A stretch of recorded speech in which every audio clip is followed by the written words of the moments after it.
I was banned from my mother's birthday. "You're an embarrassment," my father said, voice flat as a dial tone. No hello, no softness, just a verdict. The party would be at Lakeview, crystal water, rented lanterns, and a guest list curated like a museum. "Don't come. Your mother doesn't need stress." Click. Stress meant me. It meant the daughter who would not nod along, the one who refused to lacquer silence over lies. I sent Mom a message anyway. Read, then the gray silence of nothing. My younger sister Reese posted the invitation on her story. Champagne, candles, the precise shade of forgiveness they prefer. No tag, of course. 3 days later, I ran into her boyfriend, Grant. Crisp suit, smug orbit, small gravity. He looked me over like a performance review nobody scheduled and smirked. "Hi, Captain." Not hi, not how are you. Just a taunt, a demotion dressed as a greeting. I laughed on reflex and felt the heat of it all crest behind my ribs. If they wanted me erased, I would write myself back in ink that didn't run. Not loud, elegant, not messy, memorable. I called Sloan, an old client who turns rooms into orchestras. "I need one perfect note," I said. "I need it to play at dessert." We planned while the city throbbed with Friday traffic. A borrowed name, a pressed jacket, a final course that carried a message only family could hear. I wasn't invited. Fine, I would arrive as the moment they could not ignore.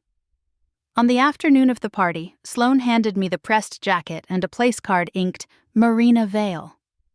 "Smile with your eyes, not your teeth," she said, pinning a pearl at my collar. A small lighthouse. I practiced the cadence of a woman who belonged. Lakeview glittered like a brochure for forgiveness. Lanterns swung over the pier and a quartet poured sugar into the air. At check-in, I set the card down, watched the host scan, and breathed on the beat between letters.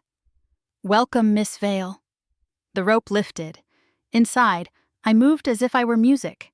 Staff drifted past in white. Guests clinked and murmured. I spotted Reese first. Silver. Orbiting Grant like a moon, unsure of gravity. My father held court near the lake, chin set to granite. Mom stood beneath an elm, a smile that kept slipping. Sloane's cue buzzed in my palm. Dessert in 10. I crossed to the bar, ordered soda with lime, and rehearsed my cover. Family friend, design consultant, thrilled to celebrate. Truth dressed as etiquette. I kept breathing evenly.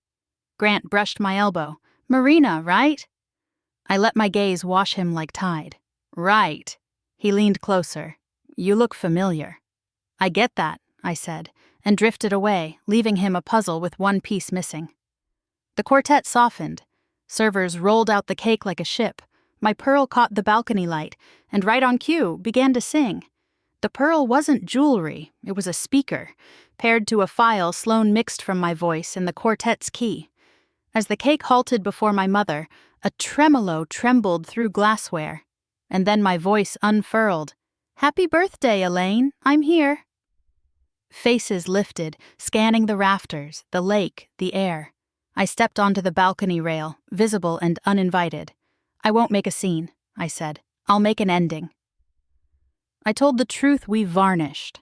How Grant had borrowed company funds and blamed Reese's department. How my father silenced the audit to save a contract. How I refused to sign and got exiled. Grant laughed. "She's lying." I clicked the fob.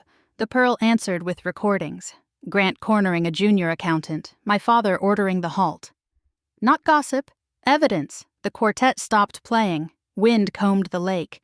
My mother put a hand on the cake cart to steady it. "Is that real?" she asked, eyes on me. "It is," I said. "But it doesn't have to define tonight. It only has to end the pretending." Reese moved first. She slipped off her silver shawl and draped it over Mom's shoulders. My father opened his mouth and found no words. Security looked to Sloan. Sloan looked to my mother. Guests exhaled like surf at slack tide together. "Stay," Mom said. I stepped down, the pearl quiet in my palm.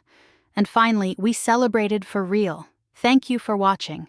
If this story touched you, stand with me, like, share, and comment the moment that stayed with you. Your voice keeps mine brave.